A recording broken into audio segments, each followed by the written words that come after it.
दोस्तों पिछले कुछ दिनों में रशिया और यूक्रेन के कॉन्फ्लिक्ट्स वर्ल्ड वाइड न्यूज में दिखाए जा रहे हैं। रशिया ने ऑफिशियली यूक्रेन पर हमला कर दिया है। बड़े वर्ल्ड पावर्स जैसे कि जर्मनी, फ्रांस और यूएसए रशियन प्रेसिडेंट पर बहुत ज्यादा प्रेशर डाल रहे हैं ताकि वो अपने ट्रूप्स को वापस बुला ले। लेकिन आखिर रशिया ऐसा कर क्यों रहा है और वो चाहती क्या है? रशिया और यूक्रेन के बीच के वार में किसके जीतने की उम्मीदें ज्यादा है और इंडिया इस बीच में कहां स्टैंड करता है? आज के इस वीडियो में हम यही देखने वाले हैं, तो बने रहिए वीडियो में एंड तक मेरे साथ। तो हेलो गाइस, मैं हूं कौशिक और चलिए शुरू करते हैं आज के इस नए एपिसोड को। दोस्तों अब इससे पहले कि मैं आपको करंट कॉन्फ्लिक्ट्स के बारे में बताऊं, ये जानना बहुत जरूरी है कि रशियंस और यूक्रेनियंस के बीच हेट कई सालों से मौजूद है। रशिया और यूक्रेन के बीच का ये कॉन्फ्लिक्ट हमेशा से बहुत ही पेचीदा रहा है।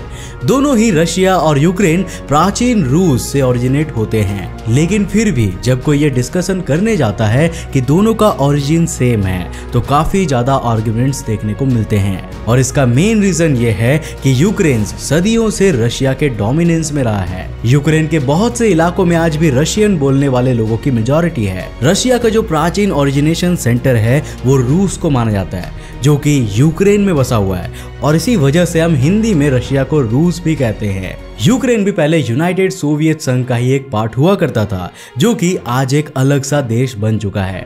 यूक्रेन की कंट्री रशिया और यूरोप के बीच में दबी हुई कंट्री है। ये 1991 तक सोवियत यूनियन का ही पार्ट थी, लेकिन उसके बाद से ये एक लेस देन परफेक्ट डेमोक्रेसी की कंट्री बनी हुई है, जिसकी इकोनॉमी बहुत ही वीक और फॉरेन पॉलिसीज बहुत ही कमजोर है। अब बात करें इस कॉन्फ्लिक्ट की, तो इन सब की शुरुआत हुई थी साल 2013 में, जब यूक्रेन के प्रेसिडेंट ने यूरोपियन यूनियन के इंटीग्रेशन की डील साइन करने से मना कर दिया। अब इस वजह से देश में मास प्रोटेस्ट होने लगे और अंत में एंटी गवर्नमेंट प्रोटेस्टर्स ने प्रेसिडेंट को देश से बाहर निकाल दिया। अब रशिया ने इस समय अपने नेबरिंग कंट्री के इस कॉन्फ्लिक्ट का फायदा उठा के क्रीमिया नाम के पेनिनसुला को इन्वेड कर लिया, जो कि यूक्रेन का ही पार्ट था। रशियन गवर्नमेंट ने कैलकुलेट किया कि लोकल रशियन मेजॉरिटी भी उनके इस इन्वेजन को सपोर्ट करेगी, लेकिन कुछ प्रो रशियन कंट्रीज जैसे कि कोरिया और सीरिया को छोड़ के सभी कंट्रीज ने रशिया के इस एक्ट को बहुत ही अपोज किया। इसके बाद रशियन अथॉरिटीज ने क्रीमिया के लोकल यूक्रेनियन एक्टिविस्ट्स को सप्रेस करना शुरू कर दिया। क्रीमिया पर अपना कंट्रोल करने के बाद उन्होंने साउथ ईस्टर्न यूक्रेनियन प्रोविंसेस के रेबेलियंस को भी सपोर्ट करना शुरू कर दिया, जहां के डोमिनेंट रीजनल पार्टीज हमेशा से रशियंस को ही सपोर्ट करते थे। लेकिन ये स्ट्रैटेजी सिर्फ डोनबास नाम के एरिया में ही सक्सेसफुल हो पाया, जो कि एक डिप्रेस्ड इंडस्ट्रियल रीजन था जहां रशियन बोलने वालों की मेजॉरिटी थी।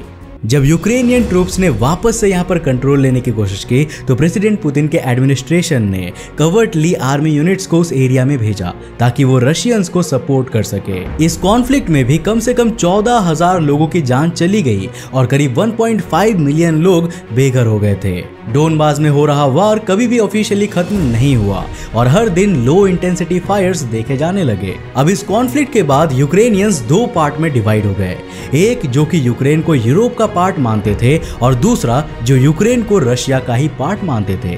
इस टॉपिक को लेकर कंट्री में इंटरनल पॉलिटिक्स होना भी जायज था। वहीं रशिया और पुतिन यूक्रेन को ग्रेटर पार्ट ऑफ रशिया की तरह ही देखते थे। तो अब सवाल ये उठता है कि जब ये कॉन्फ्लिक्ट्स बहुत पहले से ही चली आ रही थी, तो रशिया ने अभी ही यूक्रेन पर अटैक करने का फैसला क्यों किया है?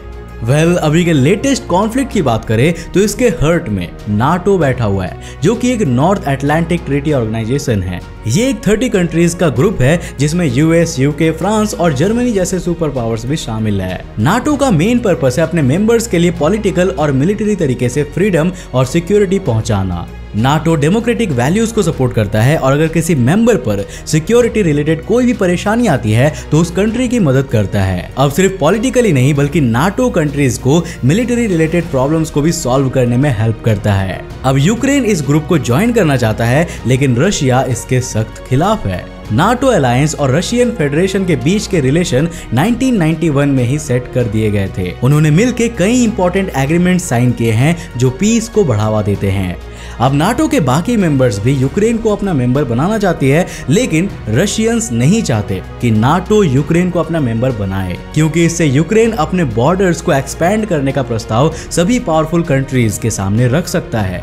अब यूक्रेन का कहना था कि उनको डर है कि रशिया उन पर अटैक कर देगा, क्योंकि रशिया पहले ही क्रीमिया पेनिनसुला को अपने कब्जे में ले चुका है। एक यूएस बेस्ड पेपर का ये भी कहना है कि वर्ल्ड वॉर 2 के बाद होने वाले क्रीमिया पर रशिया ने जो कब्जा किया था वो सबसे बड़ा सीजर ऑफ लैंड था, और इसीलिए भी रशिया नहीं चाहता था कि यूक्रेन नाटो का मेंबर बने, क्योंकि हो सकता है कि वो क्रीमिया को बाकी नाटो मेंबर्स के मिलिट्री एक्शन के हेल्प से वापस ले ले। 2021 के शुरुआत में यूक्रेनियन प्रेसिडेंट ने अमेरिका के प्रेसिडेंट जो बिडेन से रिक्वेस्ट किया था कि वो यूक्रेन को भी नाटो में ज्वाइन कर ले। अब इस बात से गुस्सा होकर रशिया ने अपने ट्रूप्स को यूक्रेन के बॉर्डर पर भेजना शुरू कर दिया। उनका कहना था कि वो बस उन्हें ट्रेनिंग एक्सरसाइज के लिए वहां भेज रहा है। दिसंबर तक यूएस प्रेसिडेंट बिडेन ने यूक्रेन को वार्न किया कि रशिया उन पर इन्वेड कर सकता है। इसके साथ ही यूएस ने रशिया को भी वार्न किया कि अगर वो यूक्रेन पर हमला करता है तो उनके अगेंस्ट बहुत से सैंक्शंस दिए जाएंगे। रशिया ने वेस्ट से लीगली बाइंडिंग गारंटी मांगी है कि नाटो ईस्टर्न यूरोप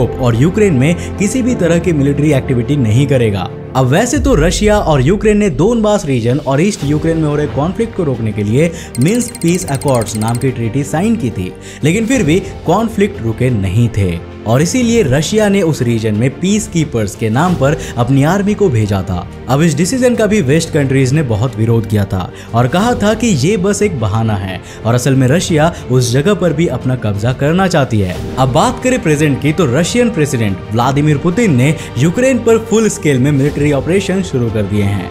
यहाँ तक कि यूक्रेन के कैपिटल कीव पर भी रशिया ने हमला कर दिया है। बहुत से रशियंस मानते हैं कि कीव उनके नेशन का बर्थ प्लेस भी है, और हर जगह आपको ये न्यूज सुनने को मिल रहा होगा कि कीव में एक्सप्लोजन्स हो रहे हैं। अब जब दोस्तों हम ये जान चुके हैं कि रशिया और यूक्रेन के बीच ये मसला आखिर कैसे शुरू हुआ, तो अब एक बार हम रशिया और यूक्रेन के मिलिट्री पावर्स को भी देख लेते हैं। रशिया की लैंड आर्मी के पास 3 लाख, नेवी के पास 1.5 लाख और एयरफोर्स के पास 1.6 लाख आर्म्ड फोर्सेस है। वहीं यूक्रेन के लैंड आर्मी के पास 1.4 लाख, नेवी के पास 11,000 और एयरफोर्स के पास 45,000 आर्म्ड फोर्सेस है। अब सिर्फ इस नंबर से ही आप ये अंदाजा लगा सकते हैं कि इन दोनों कंट्रीज में मिलिट्री का डिफरेंस बहुत ही बड़ा है। नाटो के मेंबर्स ने अपने हजारों ट्रूप्स को ईस्टर्न यूरोप में भेजा है ताकि अपने अलायंस मेंबर्स की रक्षा कर सके।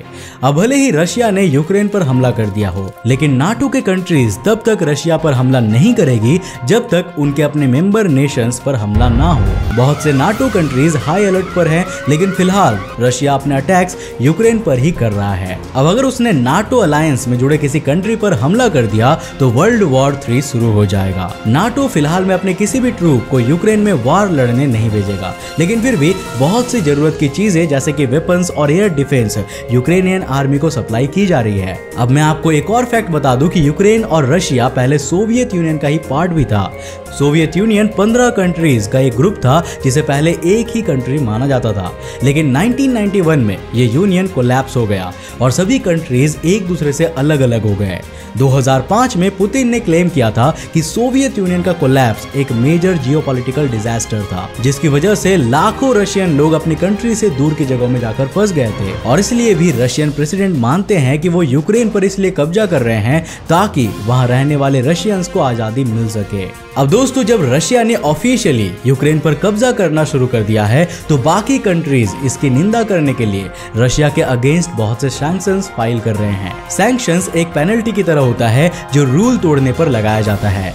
Canada, European union, Japan, New Zealand, Taiwan, United kingdom और यूनाइटेड स्टेट्स ने रशिया पर बहुत सारे सैंक्शंस लगाए हैं जो डायरेक्टली उनके बैंक्स, ऑयल रिफाइनरीज और मिलिट्री एक्सपोर्ट्स पर हमला करते हैं।